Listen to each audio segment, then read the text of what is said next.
What's up, rock soldiers? Welcome back to the All Bets Are Off podcast. And for everybody that's just now starting to tune in on YouTube, I thank you guys so much for continuing to do that. We've been having a lot of fun. And at this very moment, I'm going to say welcome back to Chazz, who hasn't been here in how long, Chazz? I don't have my soundboard set up, but if I had my soundboard set up, I would go, "It's been a while," but I don't have my soundboard set up. When was the last time? Was that like February for Kiss's 50th? Yeah, I think that might have been the one. Yeah, thanks, bro. Thanks. Yeah, it's been a minute. It's been But a while. today's the All Bets Are Off Halloween special. We're only doing one Halloween special this year. I know in past years we've done more than one. Well, that's And because I was on like every week then, and we basically burnt up all our ideas. yeah, we used them all up in the first 2 years. I don't even think last year I did one at all. Busy man over there. I know, right? But what we're doing today is we're going to talk about five underrated horror movies each. So I'll do five and you'll do five. But we also have a bunch of cameos from past guests and some celebrity guests that are coming on to give their five as well. So those will be hitting the in-betweens in between ours. So we have, I believe, 5 or 6 cameos. So we'll get to Remember, I those. have a fake podcast beef, and he doesn't know I have it with him, and I'm pretty sure he's going to be a part of this. So Well, we're going to find out because before we each give our five, well, for us, it'll be underrated. For some of our guests, they're just doing their top Halloween picks. But before we give our five underrated horror movies, the Ace Holes have been, who made that name up? yeah, Me, because this is my remember he pisses me off because he used to win guest of the year all the time over me, and this is bullshit. this is true. So our guest of the year winner 2 years in a row, Two uh, time. and he's making his return this year in cameo form for our Halloween special. We're doing our five underrated horror movies each, and Mr. Ace Von Johnson is going to kick this off for us right now, and he's going to tell the Ace Holes what his five horror movie picks are right now. Hey, Ace Von Johnson here, and you're watching the All Bets Are Off podcast for their top 5 underrated horror films for the Halloween season. Number 1, I've got The Willies, Castle Freak, Exorcist 3, criminally underrated, People Under the Stairs, and lastly, The Monster Club. Check them out. And that's our first of a few cameos here, and I'm super pumped about it. And that was a great way to kick things off. And like I said, some of our people are just doing their Halloween picks, but his are actually underrated and they're good choices. So check them So out. some of them are given their just top 5. You're saying? Yes, Okay, yeah, got it. but So they we're don't listen. They don't listen. they don't listen. I told them what to do, and they were like, "Go to hell." So, but I think to start off this Halloween special between the two of us, I would like you to kick things off with your first underrated horror Ready to get movie choice. spicy right off the rip, Robbie? You know what's coming. I do. You I know do. it's coming. And how, on a scale of 1 to 10, how bad am I going to get like murdered by all the horror people? You're going to get some heat for this because I know what it is, and I'm not happy about it either. By the way, I'm just going to show my shirt real quick. Hey, All we're right. recording this on a for Wednesday. So I have always stated for all your new listeners, since you don't bring me on anymore, Yes. that don't know, I'm not like a horror guy like you and your guys, but I'm like trying. I'm doing my best, right? So I've caught up in the past few years. I think I've done a good job with that. So now I know this is controversial, and so there's a big controversy in the world of everything's a remake nowadays, right? So, and that's true, and we know that's true. Yeah, it is. About what 80% of horror movies that come out right now are remakes, probably, Yeah. right? Or sequels and stuff, right? Yeah, So reboots, all that stuff. yeah, but we're going back, Robbie. What year is this? This remake? Yes, that I'm speaking of. Oh, geez. Was it 2010? And that's what I was thinking. 2010. Yeah. We're going back to 2010 to a horror movie. What are the word? Horror movie snobs don't like this, right? Is that fair to say? Yeah, I would say, and not even just the snobs. I think a lot of horror movie people in general don't like this.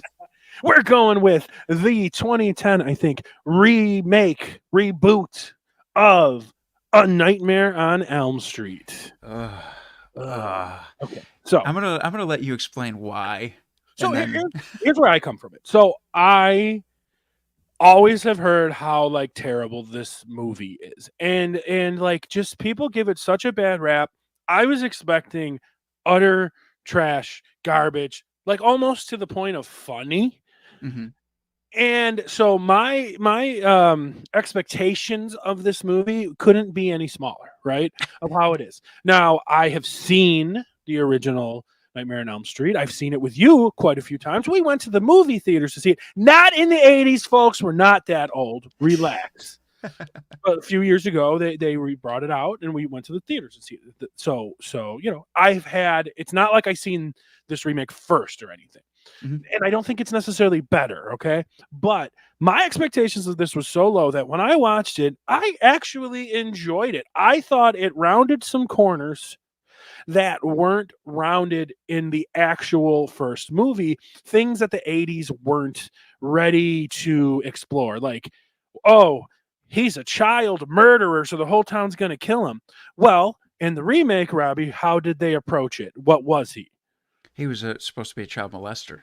Which makes a lot more sense where you know what I'm saying? Like, Well, given to be the fair, in the 80s, he was also a child molester, but they just promoted it a little more, not as bluntly. but that's what I mean. So even in the first movie, they never mention it. You know what I Mhm. mean? And like they bluntly come out and say it. Like, if this guy is in your neighborhood and he's molested a bunch of children, their parents are probably going to go and find this guy and burn him alive.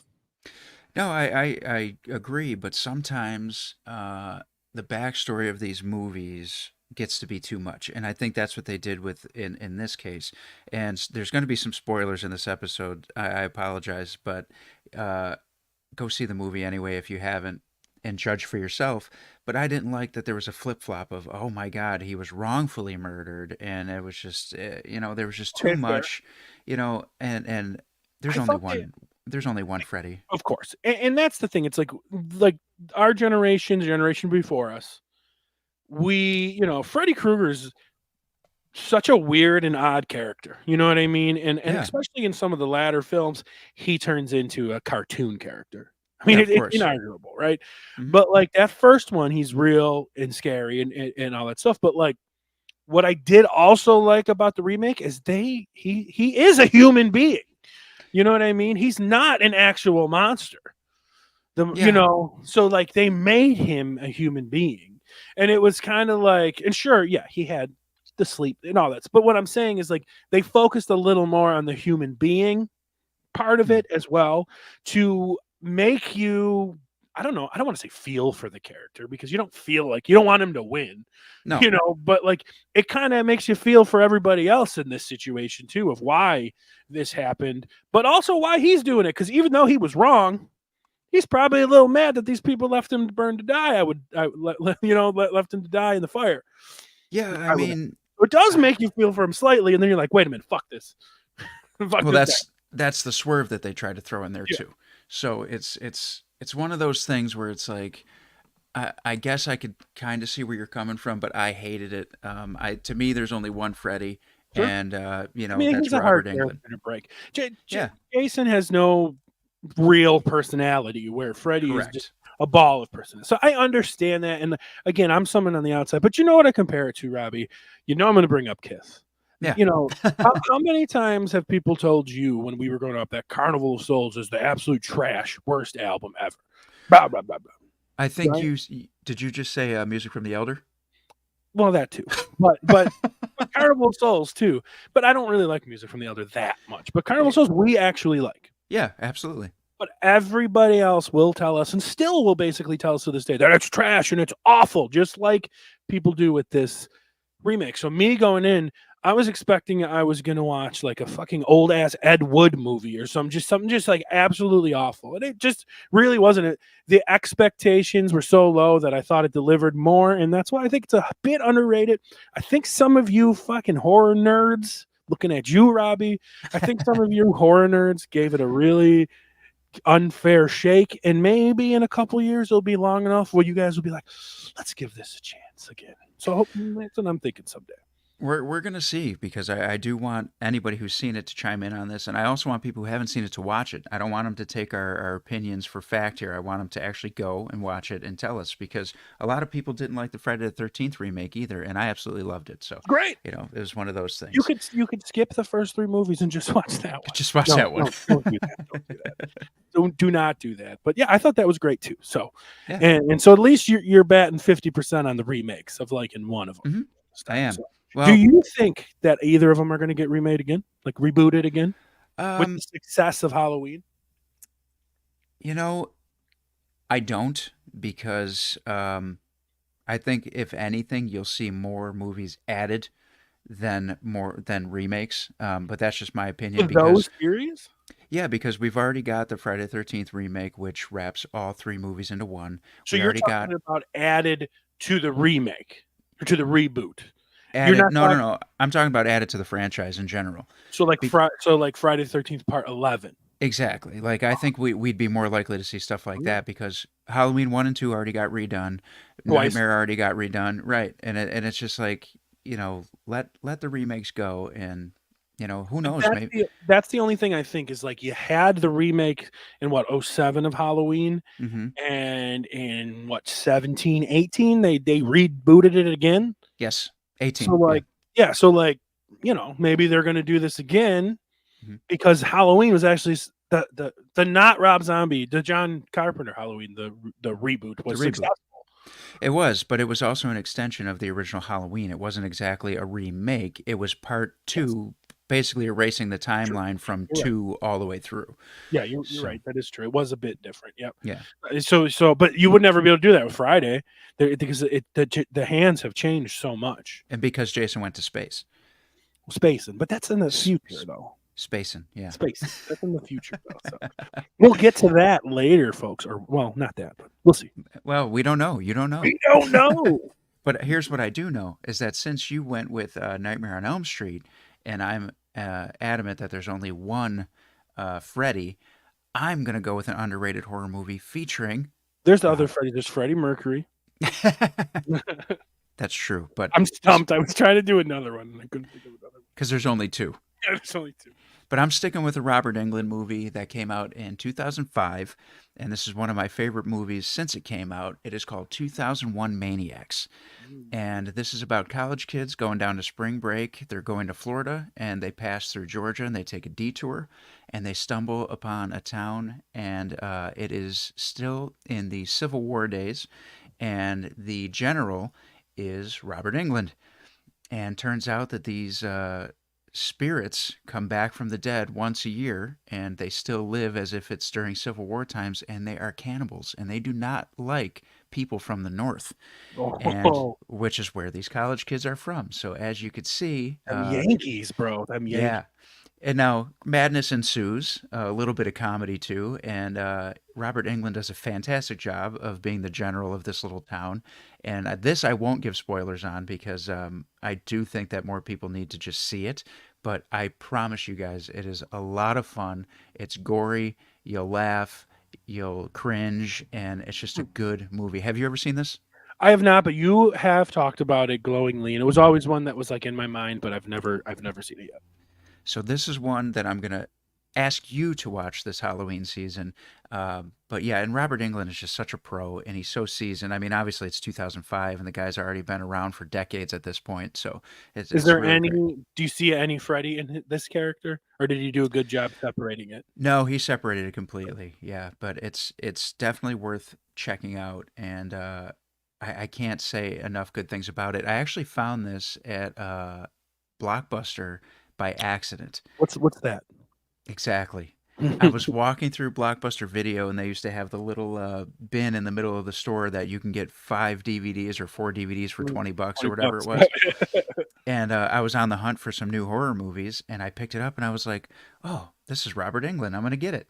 And I threw it in my pile, and I ended up loving it, and I still love it to this day. Does it still have the 5 for 20 sticker on it? It does actually. That's the most annoying part about those things. It never came off. No, never, never. So I haven't seen it. So this is how this is going to go. I'm probably going to name a bunch of horror movies, and we'll both talk about it. And you're going to name horror movies, and I'm going to be like, Yeah, absolutely, absolutely. the way you But like it. But before we go on to your next choice, since we're talking about remakes and Freddy and Jason, the next appearance we're going to have on the show is by Lauren Marie Taylor. And she is going to give us her 5 picks for her Halloween movies. And obviously, I segued into that because Lauren was in Friday the 13th Part 2. She was in Girls' Night Out. She was just most recently in A Violent Nature, which came out just a few months ago, and it's available streaming right now on Shudder. And a new Christmas horror movie coming out next month, actually. So I won't spoil, anything about that one, but just be on the lookout for it when it comes out. So here's Lauren Marie Taylor with her 5 movies.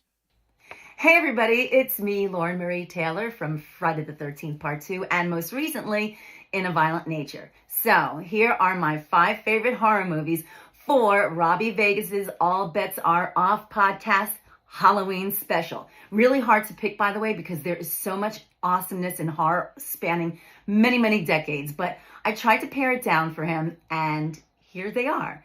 Number 1, and these are in no particular order, Get Out. Jordan Peele directed this. Amazing performances, lots of twists and turns.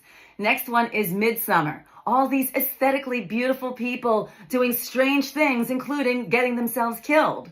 Next up is Hereditary with my girl Toni Collette. Amazing performance, really creepy movie. Who can forget one of our favorites here at home, The Shining, with my guy Jack Nicholson and, of course, the legendary Shelley Duvall, along with Scatman Crothers, don't forget him. And finally, we have a very young Cillian Murphy running around naked and rampant in 28 Days Later. Just saying, they do that throughout the entire movie, and I couldn't help myself. Anyway, have fun, everybody. Happy Halloween, and butter up your popcorn. Mwah. All right, Chaz, and now it's time for your second pick. Well, I love me some LMT. Shout out to Lauren Marie Taylor. She's awesome. Total sweetheart. Great actress. Absolutely. Couldn't agree more. We're cool. We've hung out with her a bunch. It's no big deal. It's no big. Relax, folks at home. It's no big deal. Okay, we're gonna go with since we're going there, I'm gonna talk about Friday the 13th part 7. Underrated. I feel that one's the most underrated one of the series. Like, it's kind of in the middle, right? Mm-hmm. And everyone talks about the first few, and everyone makes fun of X. But 7 is so underrated because, like, spoiler alert, folks. I'm going to delve into this. First of all, it's got Bernie from Weekend at Bernie's in there, so like that's like huge. That's huge. But no, what is he? Is he the cop in that or something? He's the cops. But anyway, so basically what's cool about this movie is it's like Jason verse. You know what I mean? It's the first time he has a formidable foe. You had Tommy Jarvis, who's just some like scrappy dude trying to kill him. Yeah. But he has a formidable foe with the girl who has what do you call it? Telepathic powers? Yeah. She's basically Professor X in this motherfucker. Yeah, absolutely. And dropping shit on his head, like with her mind, like it sounds so silly, but it was done so well. Like he was having a hard time with this girl. Yeah, absolutely. I mean, I thought this movie doesn't get talked about as much as any of the other movies in the franchise. Like from 1 through X, the remakes, like this movie gets widely ignored, and it's actually a lot of fun. Yeah, and like I believe in this one, I haven't seen him in a while, but the way, because obviously he's got to get brought back to life every movie. Yes. I believe this one they're having sex on the boat and drag the anchor to pick up the underwater power line, and he gets electrocuted back to life. I think that's how that happens on this one. The girl with the telepathic powers actually has something to do with him coming back to life. So it's so cool because even like before I watched all these movies, and again, I mean, I didn't watch all these movies until the last 6 years or so. Nobody ever talked about this movie ever, and like going into it, I was like, honestly, I was starting to get a little stale. Like I've seen part 5 was like okay, part 6 was okay, and then this one came out, and I'm like, oh, it's getting a little fucking stale, and I loved it. I absolutely loved it, and like it was such a cool movie. And I think she was just as much of as a formidable foe, if not more, than Freddy versus Jason. I was going to say the same thing, and she does a great job. we keep saying she and her. But her name is Lar Park Lincoln, and she is fantastic in this movie. And again, like people tend to shit on the franchises when they start reaching number 7, 8, 9, 10, and beyond.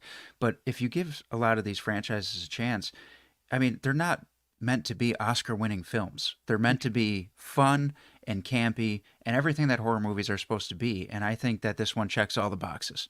Yeah. So you a bunch of you probably haven't seen this one, and if you're, want to dive in somewhere with the Friday series, yeah, the first four, but then jump to seven because you don't really need to, unless you want to watch them all. I mean, seven's in the top three for me, probably. Honestly, See, I love them Maybe all, one. It might be one for me. Honest to God. I love them all, including 5 and 6. But I Yeah. get, a lot of people have a problem with 5 because, well, watch it if you haven't, and you'll see. But I didn't really have a problem with 5 or 6. 8, well, 5 I did have a little problem with. It was boring. It almost killed the series for me, I oh thought. wow, okay. 8 was kind of boring because it's Jason Takes Manhattan for 10 minutes. Well, we've had a lot of people on the show that have been from the Friday the 13th franchise, probably more people than any other movies that I've ever Yep. interviewed. And one of my favorites is also Part 6, and Darcy DeMoss, came on the show and all that stuff. And that CJ Graham too, right?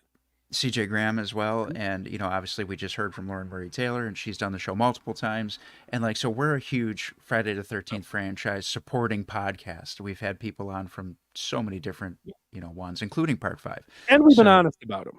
yeah, we have. Absolutely. And folks, go in the All Bets Are Off podcast archives on Spotify or wherever you listen, and you could look like 3-4 years ago. One of our Halloween episodes, we're ranking the Friday the 13th series, and you probably go back, and I probably lied about something because tastes change. Maybe. I was just going to say I'd be interested to see if I still stand by my ranking because as years go by and I rewatch them, and I already started my rewatch for this Halloween season, I do change my mind. Yeah. There's I'll go through and go, oh, I might have bumped that one up higher on my list than what I actually said. Maybe that's an episode in the future. The we break down our podcast from 4 years ago. We break down the breakdown. Yeah.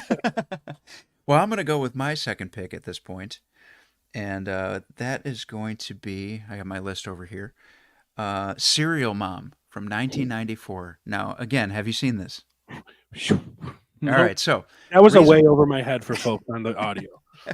The reason why I picked this, and yeah, thanks for bringing up that we're doing audio and video, because I got to thank all the YouTube subscribers again, because you guys have been doing an awesome job with all the liking and subscribing, especially because it's new for ABAO. We didn't always do this. And YouTube is fun because of comments and shit. Right.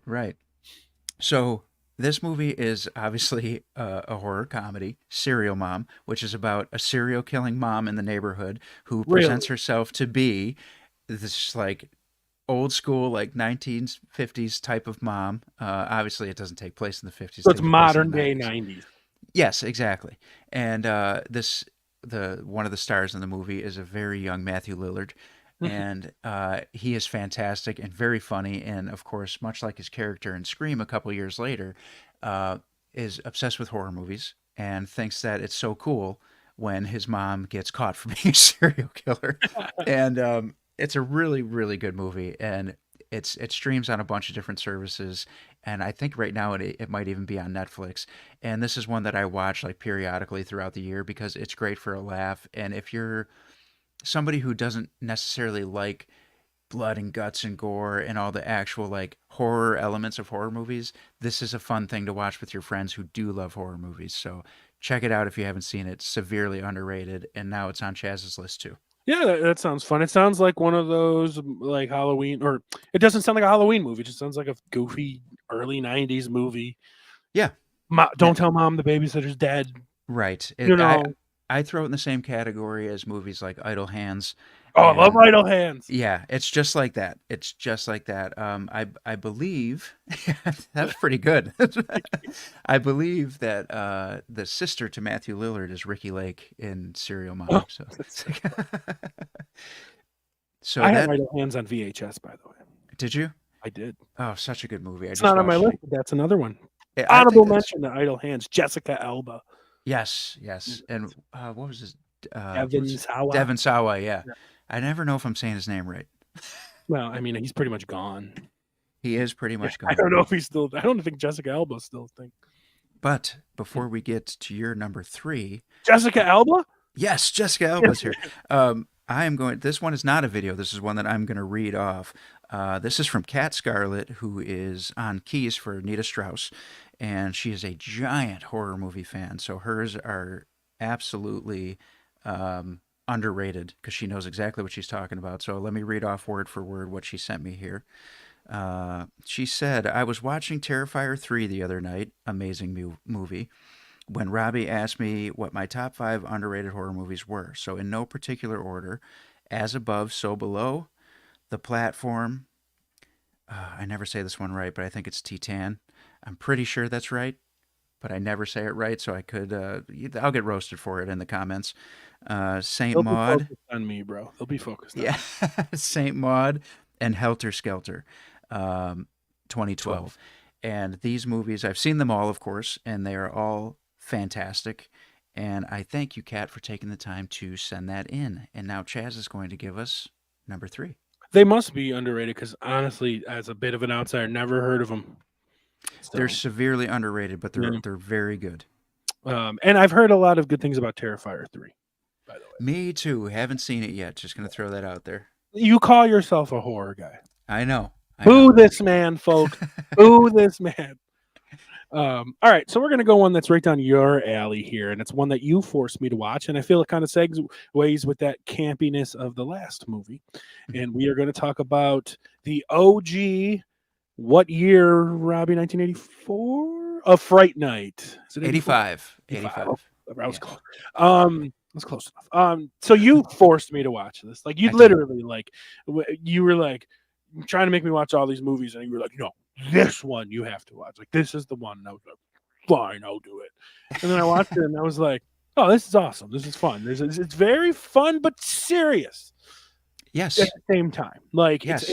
it's a bit campy, but like it's still serious, and like yeah, it was just like a very surprising, and it's I think it's almost a quintessential 80s horror movie. The campiness is perfect, but the scariness is perfect. It's not insane, but it's I still agree. scary. Yeah, it's the practical effects are great. Yeah.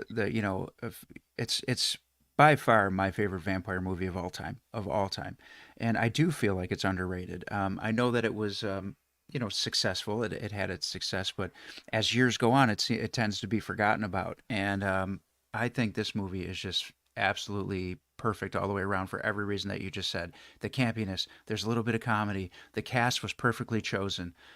Chris Sarandon does an amazing Jerry Dandridge, great vampire, and just again the practical effects with blood and transformations and the makeup and everything about it screams 80s horror, which to me is the best decade for music and horror. So I'm all in on this movie. And Peter Vincent, the great Peter Vincent from the Fright Night TV show, which was loosely based on Vincent Price, was just fantastic.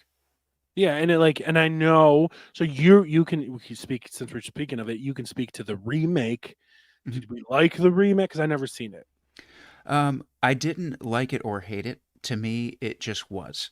But what it did lose, which is why I don't generally watch. I've seen it one time, so maybe I need to watch it again. But why I didn't watch it again is because it lost the charm that the original movie had. There's a certain 80s charm that the original Fright Night carries that you can't recapture, especially because they tried so hard to modernize it. And that's not to downplay Colin Farrell, who's a fantastic actor, but there's a charm to the original that you just can't remake. Okay, and I think at one point you told me this was your number one horror movie. Does it still stand there? It's up there. It's probably tied for number one with Scream. Okay. At And one if time you you said that was the one. So yeah, if you include Jaws and horror movies, those are probably my top 3.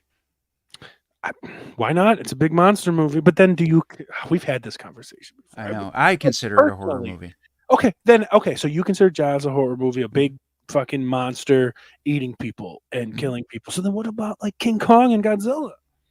I also consider those in the horror family. Well, especially King Kong. Godzilla, maybe the older ones. I don't know about the newer ones, Well, but I mean, he's kind of a baby face of the newer ones. he's a babyface in some of the older ones too, which is kind of weird. But I consider them all in the family. When you go to horror conventions, there's King Kong and Godzilla and Jaws stuff everywhere. Yeah. No, I love them all. I love the new series, but yeah, Fright Night though.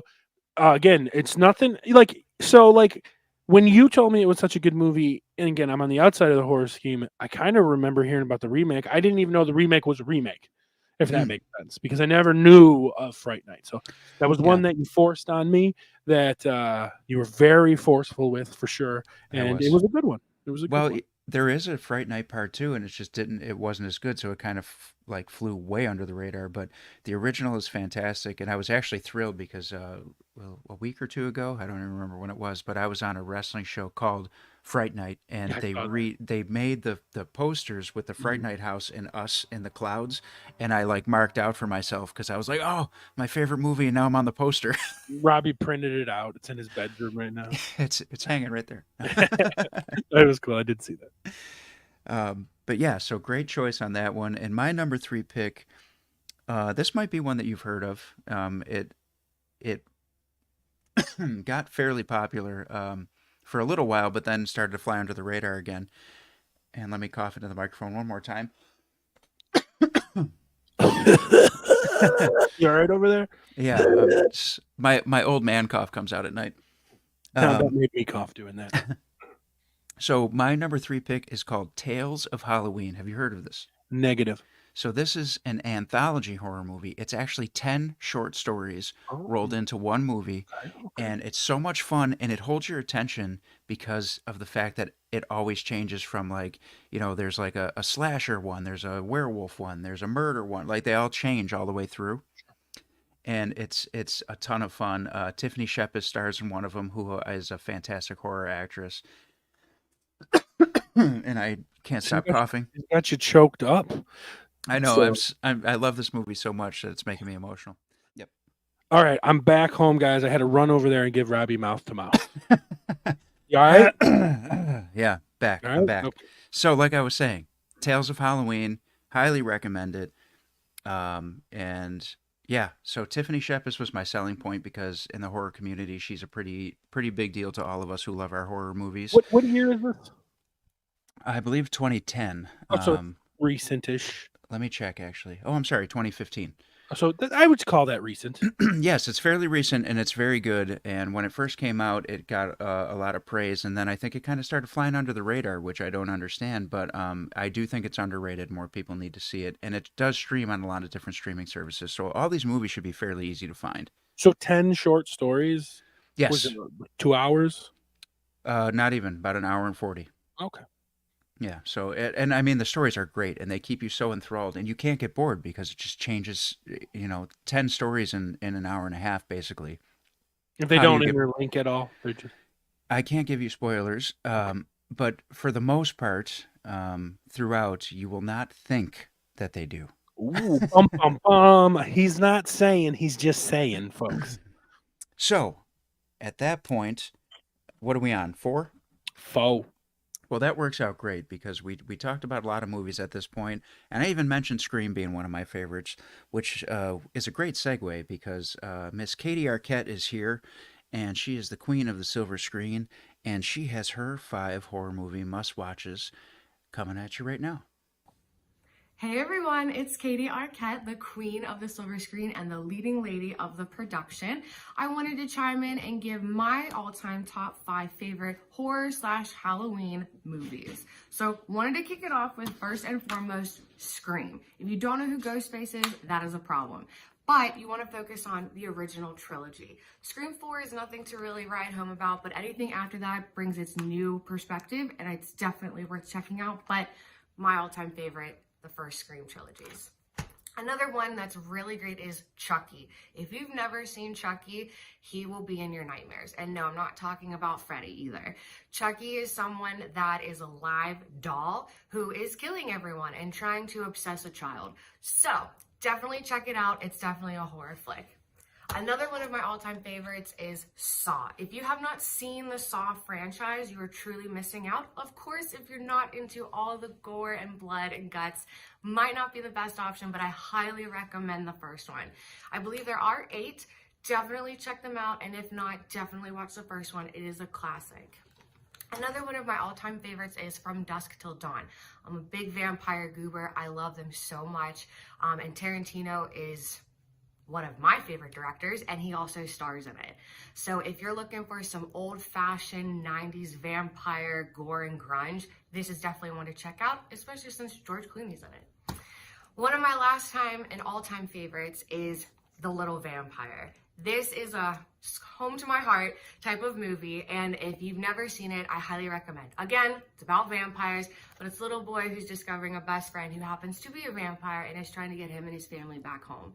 So if you've never seen it, I highly recommend it if you're looking for a little tearjerker or something to laugh at after all the blood and guts.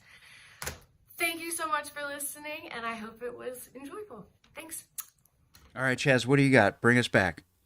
Okay, so we're on 4 now. We're gonna stick with where I've been with this. You said that Fright Night was possibly the perfect '80s movie, and I actually said that too. But like, I kind of agree, but I also think this one is up there too. And now it's a movie that I again never heard of, and I've heard it from just the internet in this past decade and things like that. And that is Monster Squad. Oh, great choice. This movie's so much fun. So much fun. Still scary, but not absurd. I watched it with my niece when she was like 10 or 11, and she was fine.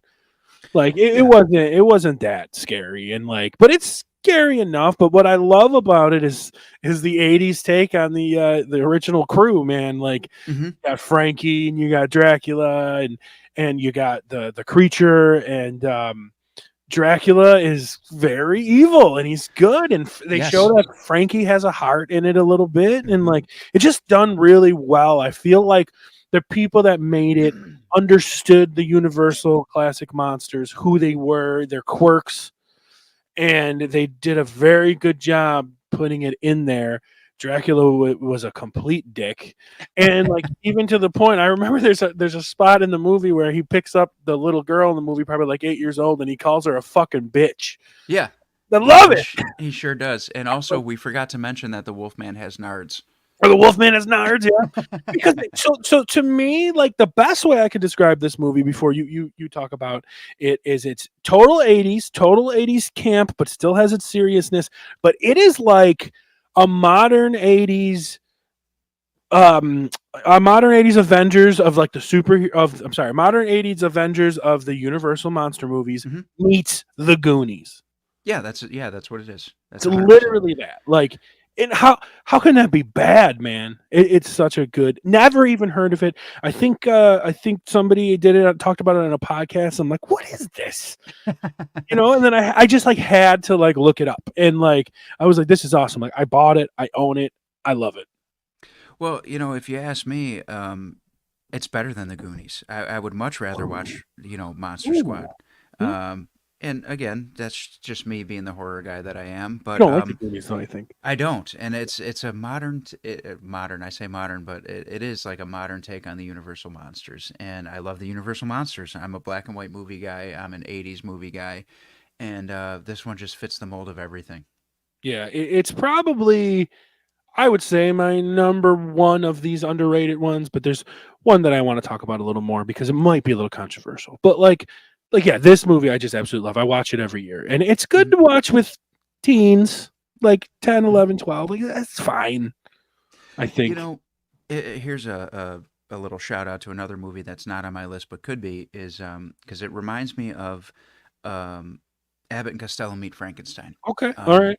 Because it's taking the Universal monsters and keeping their seriousness, but having fun with it and the comedy aspect of it. And obviously in Abbott and Costello Meet Frankenstein, there's no kids involved or anything like that. But same kind of a concept of like, let's make this fun, but let's make the Wolfman still the Wolfman, and Frankenstein still Frankenstein, and Dracula still is evil. And, and they just put a positive spin on it so that you could watch it with your family. You know what I mean? Yeah, and except, he's trying to take over the world and get a virgin, right? He's trying to do some crazy shit. Yes, he is He's actually. a dick. Dracula's a dick in that movie. Like He is. he really is. And Frankie, I thought Frankenstein in that movie, just like the original, with like the little girl, the original's like showing his heart Yes, in that movie. And it's like, I just thought they did a good job. They really did. I do too. And that being said, I'm staying in the '80s with my next pick because What? that's where I live. What? Musically, movies doesn't matter. Like that's where I live. And Aesthetically. aesthetically, for sure. Not today though, just because we're doing this podcast. But I'm going with one that I know you've heard of this one, so you can't lie to me on this one. This is going to be Chopping Mall, and this came out in 1986. Do you know this one?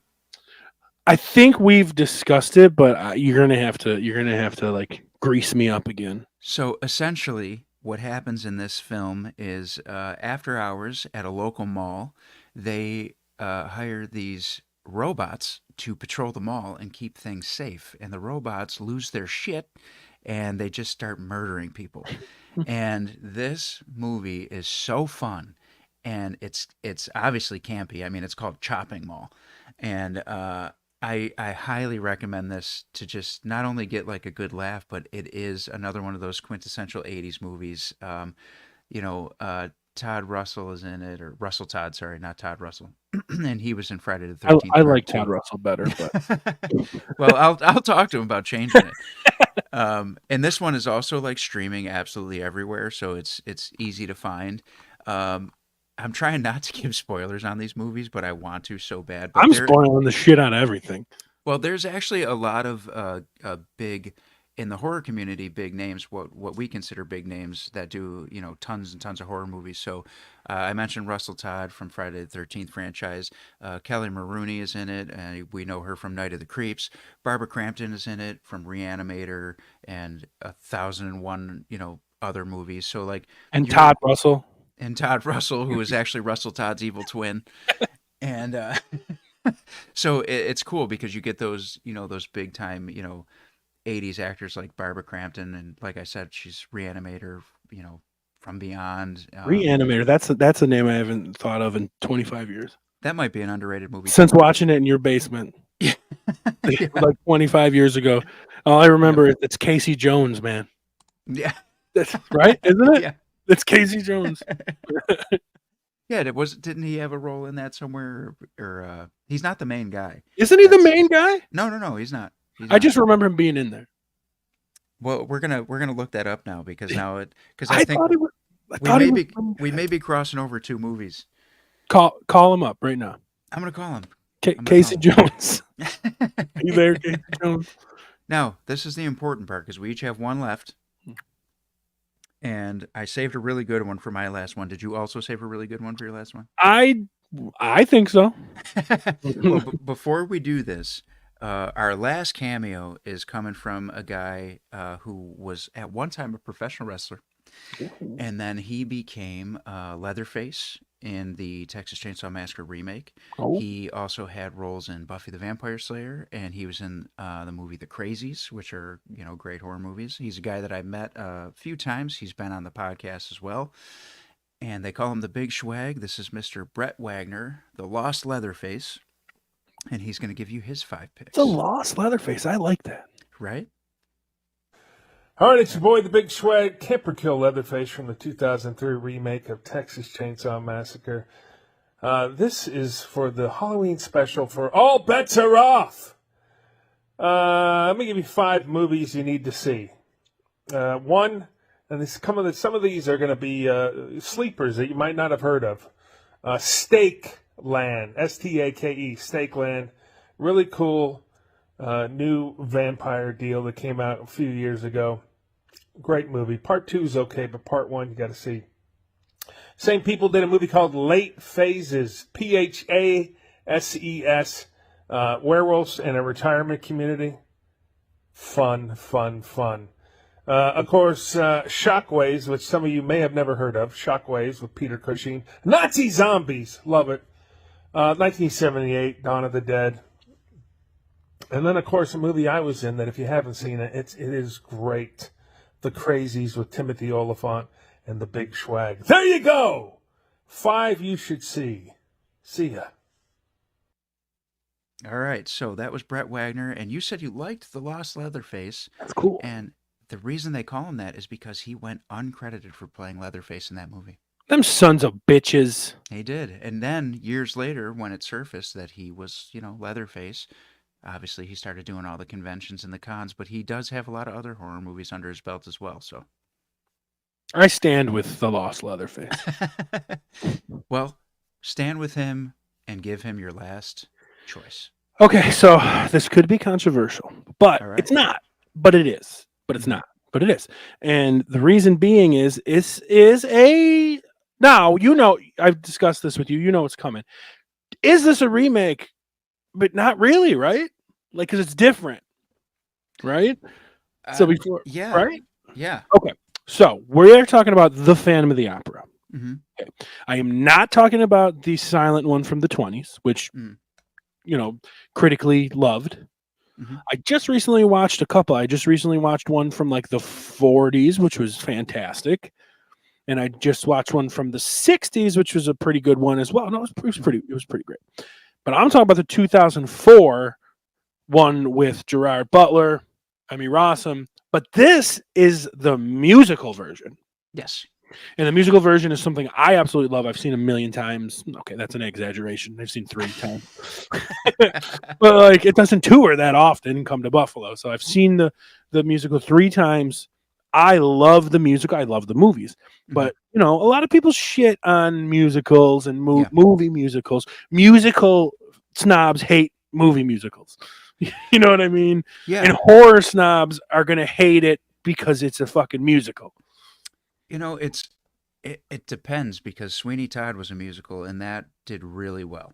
Okay. That did really well. I don't think this movie did well, but the musical is the greatest, like one of the biggest selling musicals in the history of theater. Did you get into this because of Paul Stanley? Yes and no. I always had interest of it because he's such a cool concept of a character. Like, what musical is got like a basically ghost? You know what I mean? Yeah. Especially in the 90s, right? But like, yes, Paul Stanley served as the Phantom in like 1997, 1998, 1999 in Toronto. I never got a chance to see it. That's my idol. Our Aunt Linda got to see it. Mm-hmm. She said he did a pretty good job, and she's kind of a theater snob. I mean, he's got the perfect voice for it, and like, he did a great job. But like, I don't just like it because of that. And like, I've seen it on stage a few times, but I love the movie. I thought they did the movie justice.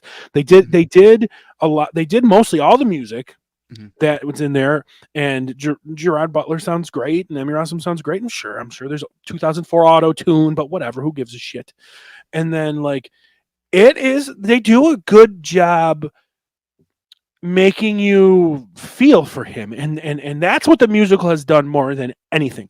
And that's what I wanted to bring up, because I didn't even watch this rewatch because I know it. The original silent one, it's hard to feel for the Phantom. Yeah.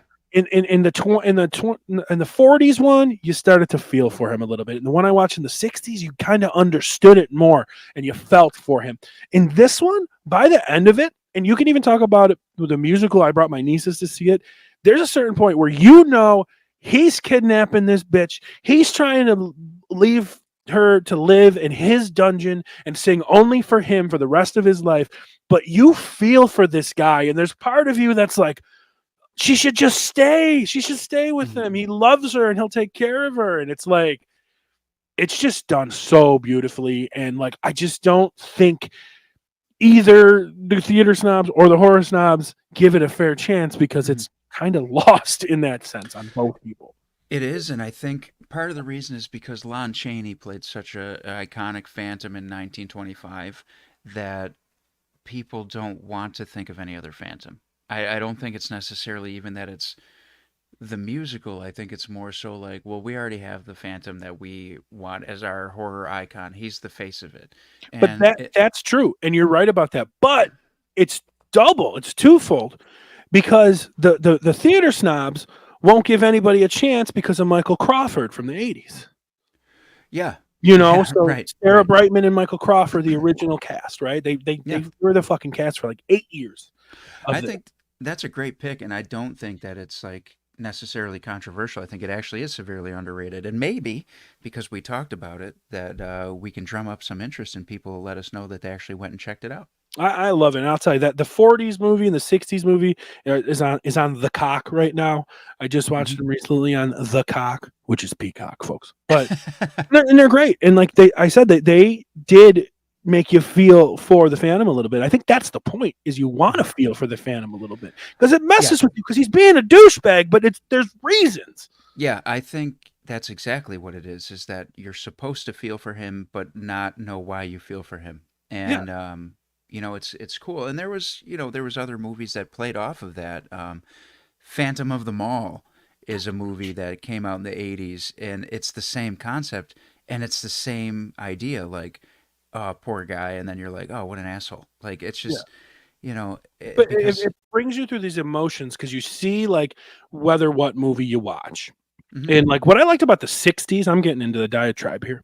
What I like about the one they did with the '60s is they made it really about music. So either way, he's always a musical savant. He's a yeah, musical genius. And any so the way they played it in the '60s version is he tried to sell his music to a publisher, and the mhm, guy stole his music. mhm, That's shitty, you know what I mean? And he tried to like get his music back. That's how he burned his face, whatever. yeah, yeah, So yeah, like in the movie, which is a little more in the musical movie, which is a little more key towards the musical, mhm, is he was just a freak yeah, and had always this love for music and just a savant for music, but because of his facial deformities, he decided to just go into the bellows of the earth and fell in love with an opera singer mhm.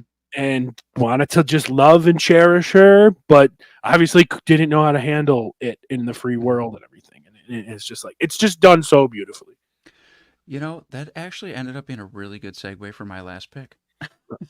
Which is Because, Cats, the musical. yes, 'Cause yeah, that's of fucking course. scary from that movie. Well, so mine is also a little controversial because the horror community is going to say that's not underrated. It's really fucking good. And it is. However, people who aren't so deep into the horror community are going to say, I didn't see that. So my last pick is from 2006 and it's called Hatchet. Hmm. And I got it in the same bin that I got 2001 Maniacs. And I ended up loving it. And now there's four of them. And so they did gain notoriety and steam, especially within the horror community, but it's still underrated out to like, anybody else. Mhm. The reason why I say it's a good segue is because the main character, Victor Crowley, who's played by Kane Hodder, which we know got very famous playing Jason, is deformed, and he was born deformed. And because of his deformity, he was picked on, laughed at, whatever. And his father ends up accidentally being murdered by him with a hatchet because they're picking on him on Halloween and they burn his house down by mistake. And when his dad is trying to save him, or I'm sorry, he doesn't murder his dad. His dad murders him by accident. And when his dad is trying to save him, Kane Hodder also plays the dad, hits him with a hatchet in the face when he's trying to break down the door. And so now this deformed man who lives in the swamps of Louisiana, his spirit comes back when people invade his swamp. And you kind of are like, well, this guy was picked on his whole life. And, I understand why he's pissed off, but now he's killing innocent people. Yeah. And that's where it becomes, and it's very gory, very bloody. And the movies get campier as they go along, and they even get a little more comical as they go along, kind of like Nightmare on Elm Street, and it makes them very much like 80s horror movies. So, although it may not be underrated in the horror community, it's underrated in general just out in the world. So, maybe I can get some people who aren't big into horror that just love Halloween and are always looking for something to watch to check out Hatchet. And you're right because again, I know about it from you. Like when you mentioned it, I knew it was Kane Hodder. So I've Mhm. known about it because of you and my horror movie friends. But before that, no fucking idea. Well, and in the later films too, you start to see other horror movie stars, which again make them more endearing to the horror community, like Danielle Harris, who obviously was in Halloween 4 and 5, Obviously. and the remake of Halloween Rob Zombie's 1 and 2. She was in both of those, and then you see her come to the Hatchet series, and then you see Felissa Rose from Sleepaway Camp, and then you see again Tiffany Shepis, who I mentioned from Tales of Halloween. So horror movie people really start to get in depth when they start seeing that. And then the first movie, you see cameos by Robert Englund, Tony Todd. So knowing that Kane Hodder, Robert Englund, and Tony Todd are in that movie is pretty cool. They didn't all get in a fight. There was no fight. There was no breakdown. They missed a golden opportunity. So Chazz, that was my 5. That was your 5. I think we got some pretty damn good lists, and I hope that people will hit subscribe and leave comments and tell us what they think as well.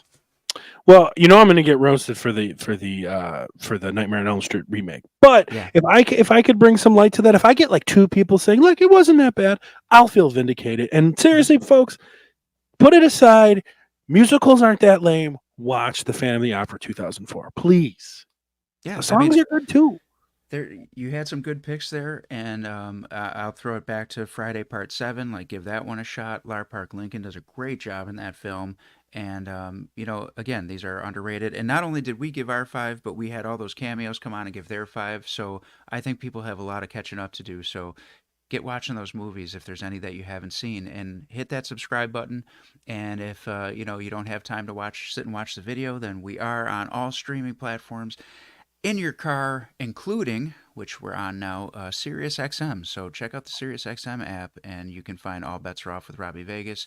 Chazz Stanley, thanks for being back for your first time since February. Well, thank you very much. I appreciate it. And I'm just going to plug myself. You can find me on all the interwebs and all the podcast platforms, but not SiriusXM. You're going to have to help me out with that one. It would be the Chazz Cast. Look it up. You can find me live streaming on Twitch, doing record reviews and fun, goofy stuff as well. The Chazz Cast. All right, man. Well, then we will see you guys next time on All Bets Are Off and the Chazz Cast. And who knows? Chazz might be back before the end of the year. There's always Christmas episodes to do. Oh, I'm coming. I'm just gonna like interrupt an interview you have. just walk into the room. Excuse me. Yeah, I know where you live. I was just there giving you mouth to mouth. That's true. That's true. All right, guys. We'll catch you next time. Hit subscribe.